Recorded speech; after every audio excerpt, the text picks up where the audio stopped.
welcome back to the Compliance Kitchen. In today's episode, I want to quickly look at some recent executive orders, CBP guidance, and OFAC general licenses. This is all in connection with the continued Russian invasion of Ukraine.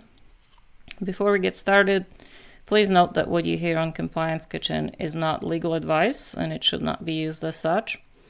Now, going into the executive orders, I want to start with the one from March 8, which was prohibited import of Russian oil, liquefied natural gas, crude oil, petroleum products distilled from crude oil, petroleum, and oils, as well as liquefied natural gas, coal, and coal products if they are of Russian Federation origin.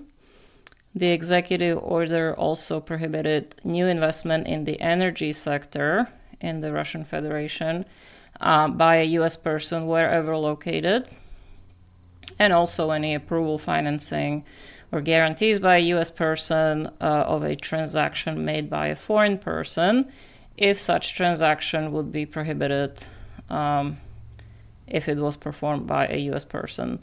So that was the March 8th executive order. Then the next day, CBP came out with a guidance on petroleum imports from Russia.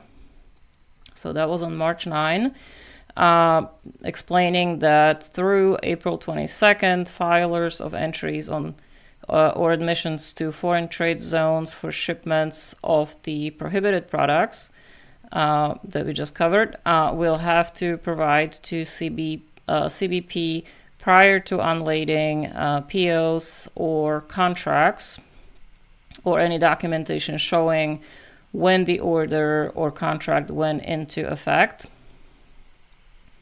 There was also, a few days later, we had OFAC. On March 11, they issued a new round of sanctions targeting certain Russian and Kremlin elites and oligarchs. And OFAC also issued public guidance. This was to guard against potential attempts to use cryptocurrency or virtual currency to evade U.S. sanctions on Russia. This was following a recent alert from FinCEN, or the Financial Crimes Enforcement Network, that was advising financial institutions on red flags to help them identify suspected sanctions evasion activity. And then on March 11, we had another executive order.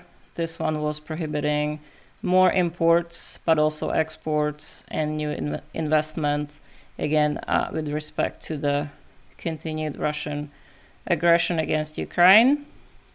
The March 11 executive order prohibits imports of Russian Federation origin fish, seafood, alcoholic beverages, non-industrial diamonds, and any other products that the Secretary of the Treasury may determine should fall into this category. Also, it prohibits exportation, re-exportation, sale, or supply, whether directly or indirectly from the U.S. Or by a U.S. person, again, wherever located, of luxury goods. It also prohibits new investment in any sector of the Russian Federation economy as may be determined by the Treasury Secretary. So remember that the March 8th executive order was focusing on the energy sector. The March 11th says any sector as may be determined by Treasury.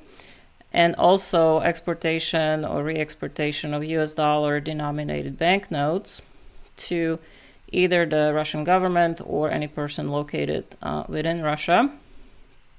And again, also prohibits approval, financing, facilitation, or guarantees by a U.S. person of a transaction made by a foreign person if such transaction would be prohibited had it been made by a U.S. person.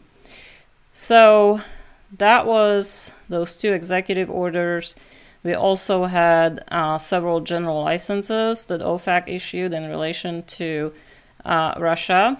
There was General License 16. This one authorizes transactions that are related to certain imports that otherwise are prohibited by the March 8th executive order. Obviously, you want to make sure that you understand fully what the General License 16 allows and what it does not allow, and when does it expire. And specifically, the GL number 16 is expiring on April 22nd, after which the Executive Order 14066, which is the March 8 EO, prohibits the crude oil, petroleum, and products of their distillation imports into the U.S. There was also, General License 17, which authorizes imports of existing purchases of prohibited products that are under pre-existing contract. Again, you want to make sure that you fully understand what the license allows and where its authority ends. And then there is a GL 18 and 19. They authorize certain activities regarding US dollar denominated banknotes as they pertain to personal remittances and US persons. So once again, if you want to rely on any of these licenses in your transactions, be sure to get a copy from the Treasury websites, from the Treasury's website, and make sure that you understand exactly how far these licenses can take you.